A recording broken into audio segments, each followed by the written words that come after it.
we also have an offer to make the Liberals.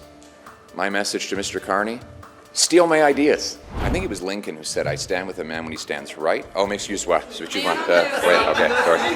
Albertans have a lot of legitimate grievances. Conservative leader Pierre Poilievre mocked Canadian Prime Minister Mark Carney after the latter swore in along with his cabinet. Poilievre mocked Carney for electing former PM Justin Trudeau-era ministers who did nothing, and asked the new government to steal his ideas. Notably, the Liberals took a rightist approach in the April 28th snap elections, aligning with what Poilievre proposed to do if he were elected Prime Minister. Poilievre also addressed separatist tones emerging out of West Canada, particularly Alberta, from whose riding he plans to contest. In English, by congratulating the new ministers for their roles. It's literally a 1 in a million opportunity. I think they have 40 ministers in total, and there's about 41 million people, so it's literally 1 in a million to be a minister, and a big accomplishment to get to that place. The Conservatives will take our role of holding the government accountable seriously. That doesn't mean we reflexively oppose everything the government does. When it comes, for example, to foreign affairs, if the government does a good job at defending our national interests in negotiations with the U.S., then we will support those efforts. When they're right, we'll stand with them. When they're wrong, we will oppose them. We hope the country succeeds. We want the nation to do well. We ran on the promise of bringing home Canada's promise. A very simple deal that Canada used to provide, which is that anyone who works hard gets a great life in an affordable home on a safe street under our proud flag. And that means boosting the buying power of our workers and seniors by cutting wasteful spending and bureaucracy to bring down taxes and inflation. It means freeing workers and businesses to build more affordable homes and develop resources. It means unleashing investment by cutting and simplifying taxes. It means protecting our streets with stronger laws and borders.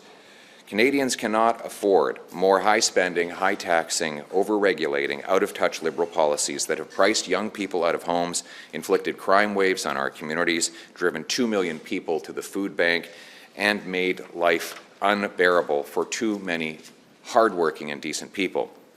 In his first press conference, Mr. Carney talked a good game about reversing Liberal policies in these areas, but now we have to find out if he was serious. And so far, it's not a promising start. The first disappointment is, unfortunately, his cabinet. He appointed Trudeau's old team and Trudeau's old advisors.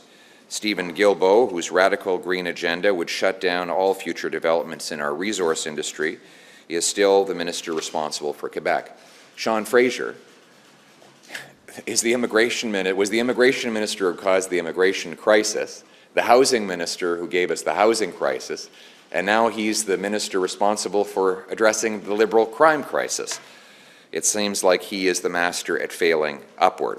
Chrystia Freeland, who as finance minister hiked capital gains tax and carbon taxes and massively grew our debt to the point where we now spend $1 billion a week on interest, stays in the cabinet. Then there's Gary Anadesangari, the new Minister of Public Safety, who said the actual crimes, the actual issues around bail are quite sound, and they are embedded in, codified in law right now, as in to say that there's nothing wrong with the system. Well, in fact, there's everything wrong, as we see from the growing crime wave on our streets. Then there's François-Philippe Champagne, Trudeau's Minister of Everything, who never really managed to do anything. And he did it very loudly. But nice guy. I'll give him credit, he's a nice guy. But he was the Minister of Industry, during which we had the worst economic growth of any country in the G7. And now he's in charge of the budget. Then there's Joly, LeBlanc, Haidu, Anand. Anand was the president of the Treasury Board, during which time the bureaucracy and the consultant bills blew out of control. In all, 14 Trudeau ministers are now in Carney's cabinet. It's more of the same when Canada needs real change. Even the new additions are problematic. Gregor Robertson was the mayor of Vancouver, who pushed for total legalization of hard drugs, distribution of tax-funded opioids. During his time there was a 600% increase in overdoses. Now he's the housing minister. Well, what's his record on housing? Well, he increased housing taxes in Vancouver by 141%, and the result was that housing costs went up by 149%, more than doubling the costs and giving Vancouver, his city, the most expensive housing prices in all of North America. Now, Mr. Carney puts this gentleman in charge of housing. If this is the new blood that Mr. Carney is bringing into the cabinet, then sadly for Canadians, nothing is going to change, and the role of the Conservative Party will be more important than ever. Conservatives will continue to push real solutions. We'll put forward constructive ideas to reverse the housing crisis, make food affordable, and grow our paychecks. And these sorts of things cannot be solved with more bureaucracy and liberal laws. We need common sense results, and that's why Conservatives will continue to push for less spending, less taxes, less inflation, to lock up criminals, remove bureaucracy, speed up home building and resource production. We need to put forward real solutions on crime, for example, to toughen up penalties for repeat violent offenders and end the revolving door of broken bail. We will also demand the government actually impose a real cap on immigration so that we can stop the uncontrolled population growth that has put too much pressure on our housing, job, and healthcare systems. Finally, and most importantly, the only way we get out of this deep economic trouble the Liberals have got us into is by unleashing economic growth. And that means repealing anti-development laws, C-69, the energy cap, the industrial carbon tax, the offshore shipping ban. All of these things need to be reversed so that we can unleash the incredible power of our resources. We need a pro-growth, free enterprise agenda to take us from the worst in the G7 to the best in the G7. We should be the richest country in the world with our resources and our brilliant people, and Conservatives will continue to propose real solutions to make that happen. It's our constitutional duty to hold the government to account, and we will do that. We'll give a voice to all the voiceless, those who have been cast aside, ignored, kicked to the curb, the decent, honorable people whose lives have been turned upside down in the last decade, that feel like they've had, until recently, that they've had no voice. They've asked me to continue to fight for them, and Conservatives are going to be their voice on the floor of the House of Commons. We're proud that we brought together the biggest coalition of Conservatives in history that will all work. We want to make sure that every single person who vested their hopes in us sees us fighting for them every day, even though the final result did not go how we wanted. We want to see dramatic changes, not soft reassurances. We also have an offer to make the Liberals. My message to Mr. Carney: steal my ideas. We've got great ideas. And we've been leading the charge on the debate over carbon taxes, inflation, housing prices, crime, drugs, resource development. And I note the Liberals even lifted a few of those ideas and put them in their platform to get re-elected. We want to make sure that they were sincere about that. And we're going to continue to put forward solid ideas to make people's lives better every day.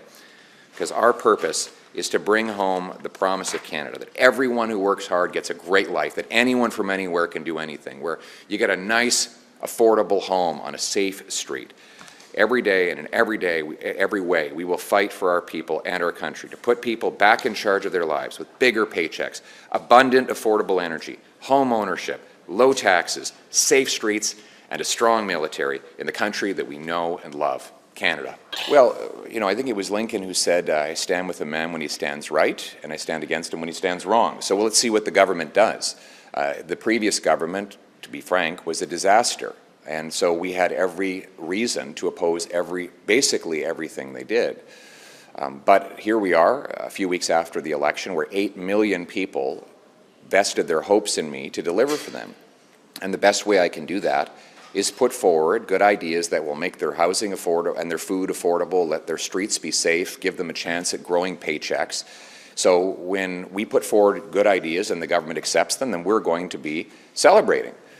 Where the government acts against the interests of the country, then we will fight tooth and nail to stop them. So we will fight for the 8 million people who voted for us, and we will work with anyone that will deliver gains for those people, because we're in it for them and for all Canadians. Are you willing to publicly denounce Alberta separatism and the Alberta separatist movement ahead of a possible referendum on Alberta independence next year?